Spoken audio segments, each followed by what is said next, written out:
Jack and the Beanstalk. There was once upon a time a poor widow who had an only son named Jack, and a cow named Milky White. And all they had to live on was the milk the cow gave every morning, which they carried to the market and sold. But one morning Milky White gave no milk, and they didn't know what to do. "What shall we do? What shall we do?" said the widow, wringing her hands. "Cheer up, mother. I'll go and get work somewhere," said Jack. "We've tried that before and nobody would take you," said his mother. "We must sell Milky White, and with the money do something, start shop or something." "All right, mother," says Jack. "It's market day today, and I'll soon sell Milky White, and then we'll see what we can do." So he took the cow's halter in his hand, and off he starts. He hadn't gone far when he met a funny-looking old man who said to him, "Good morning, Jack." "Good morning to you," said Jack, and wondered how he knew his name. "Well, Jack, and where are you off to?" said the man. "I'm going to market to sell our cow here." "Oh, you look the proper sort of chap to sell cows," said the man. "I wonder if you know how many beans make 5. "2 in each hand and 1 in your mouth," says Jack, as sharp as a needle. "Right you are," said the man. "And here they are, the very beans themselves," he went on, pulling out of his pocket a number of strange-looking beans. "As you are so sharp," says he, "I don't mind doing a swap with you, your cow, for these beans." "Walker," says Jack, "wouldn't you like it?" "Ah, you don't know what these beans are," said the man. "If you plant them overnight, by morning they grow right up to the sky." "Really?" says Jack. "You don't say so." "Yes, that is so, and if it doesn't turn out to be true, you can have your cow back."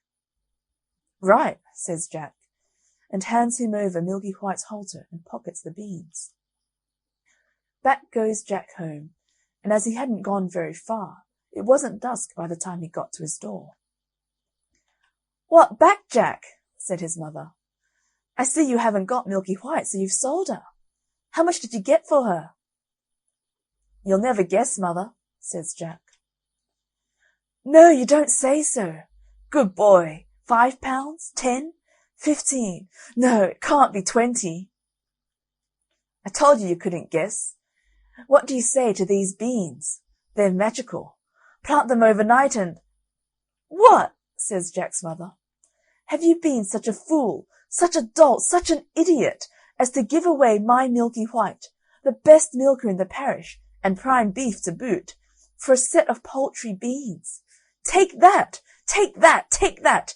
And as for your precious beans, here they go out of the window. Now off with you to bed. Not a sup shall you drink, and not a bit shall you swallow this very night." So Jack went upstairs to his little room in the attic, and sad and sorry he was, to be sure, as much for his mother's sake as for the loss of his supper. At last he dropped off to sleep. When he woke up, the room looked so funny. The sun was shining into part of it, and yet all the rest was quite dark and shady. So Jack jumped up and dressed himself and went to the window. And what do you think he saw? Why, the beans his mother had thrown out of the window into the garden had sprung up into a big beanstalk, which went up and up and up till it reached the sky. So the man spoke truth after all. The beanstalk grew up quite close past Jack's window, so all he had to do was to open it and give a jump onto the beanstalk, which was made like a big plaited ladder. So Jack climbed and he climbed and he climbed and he climbed and he climbed and he climbed and he climbed, till at last he reached the sky. And when he got there, he found a long, broad road going as straight as a dart. So he walked along and he walked along and he walked along till he came to a great big tall house, and on the doorstep there was a great big tall woman. "Good morning, Mum," says Jack, quite polite-like. "Should you be so kind as to give me some breakfast?" for he hadn't had anything to eat, the night before, and was as hungry as a hunter. "It's breakfast you want, is it?" says the great big tall woman. "It's breakfast you'll be if you don't move off from here. My man is an ogre, and there's nothing he likes better than boys broiled on toast. You'd better be moving on, or he'll soon be coming." "Oh, please, Mum, do give me something to eat, Mum. I've had nothing to eat since yesterday morning, really and truly, Mum," says Jack. "I may as well be broiled as die of hunger." Well, the ogre's wife wasn't such a bad sort after all. So she took Jack into the kitchen and gave him a junk of bread and cheese and a jug of milk. But Jack hadn't half finished these when thump, thump, thump, the whole house began to tremble with the noise of someone coming. "Goodness gracious me, it's my old man," said the ogre's wife. "What on earth shall I do? Here, come quick and jump in here." And she bundled Jack into the oven just as the ogre came in. He was a big one, to be sure. At his belt he had 3 calves strung up by the heels, and he unhooked them and threw them down on the table and said, "Here, wife, broil me a couple of these for breakfast." "Ah, what's this I smell? Fee, fi, fo, fum. I smell the blood of an Englishman. Be he alive or be he dead, I'll have his bones to grind my bread." "Nonsense, dear," said his wife. "You're dreaming. Or perhaps you smell the scraps of that little boy you liked so much for yesterday's dinner. Here, go you and have a wash and tidy up, and by the time you come back your breakfast will be ready for you." So the ogre went off, and Jack was just going to jump out of the oven and run off when the woman told him not. "Wait till he's asleep," says she. "He always has a snooze after breakfast." Well, the ogre had his breakfast, and after that he goes to a big chest and takes out of it a couple of bags of gold, and sits down counting them, till at last his head began to nod, and he began to snore till the whole house shook again. Then Jack crept out on tiptoe from his oven, and as he was passing the ogre, he took one of the bags of gold under his arm, and off he pelters till he came to the beanstalk. And then he threw down the bag of gold, which of course fell into his mother's garden, and then he climbed down and climbed down, till at last he got home and told his mother and showed her the gold and said, "Well, mother, wasn't I right about the beans? They are really magical, you see." So they lived on the bag of gold for some time, but at last they came to the end of that, so Jack made up his mind to try his luck once more up at the top of the beanstalk. So one fine morning he got up early and got on to the beanstalk, and he climbed and he climbed, and he climbed and he climbed, and he climbed and he climbed, till at last he had got on the road again and came to the great big tall house he had been to before. There, sure enough, was the great big tall woman a-standing on the doorstep. "Good morning, Mum," says Jack, as bold as brass. "Could you be so good as to give me something to eat?" "Go away, my boy," said the big tall woman, "or else my man will eat you up for breakfast. But aren't you the youngster who came here once before?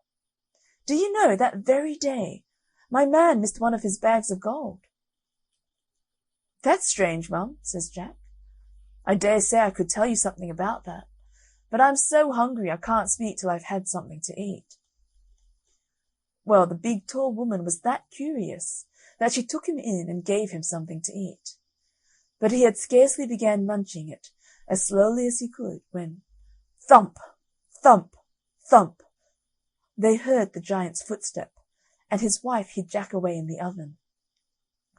All happened as it did before. In came the ogre as he did before, said, "Fee, fi, fo, fum," and had his breakfast of 3 broiled oxen. Then he said, "Wife, bring me the hen that lays the golden eggs." So she brought it, and the ogre said, "Lay," and it laid an egg all of gold. And then the ogre began to nod his head, and to snore till the house shook.